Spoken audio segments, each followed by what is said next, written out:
В следующем году мы будем праздновать, вся страна будет праздновать 75-летие Великой Победы. Представители именно нашего народа, именно осетинской национальности являются первыми по количеству героев Советского Союза на душу населения. Не буду перечислять все остальные факты, подтверждающие нашу роль в этой войне, в победе в этой войне. Но идет очень сильная информационная кампания против нашей страны, против нашей республики. В частности, я сейчас поясню, о чем я говорю, вышла в свет 10-тысячным тиражом вот такая книга «Осетины на службе Третьего рейха», которая полностью, на мой взгляд, по крайней мере, я все прочитал, сфальсифицированы данные, какие-то выдуманные имена, фамилии, говорящие о том, что осетины массово служили Третий рейх, у фашистов и так далее.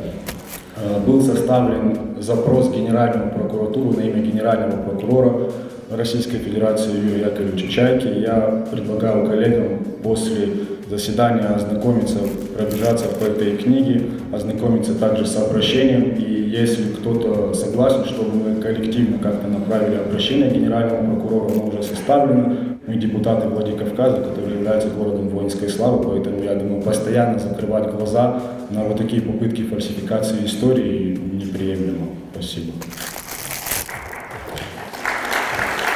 Выступление Дидарова завершилось аплодисментами коллег и очередью, в которую выстроились депутаты, чтобы оставить свою подпись под обращением в Генеральную прокуратуру Российской Федерации. Мы бы не хотели уделять много внимания так называемой книге, но просто добавим, что издательский дом, который выпустил 10-тысячный тираж, находится в Москве. Автором числится некий Лорс Дарьяльский, очевидный псевдоним, который, по информации в интернете, выбран, чтобы избежать судебных исков со стороны осетин.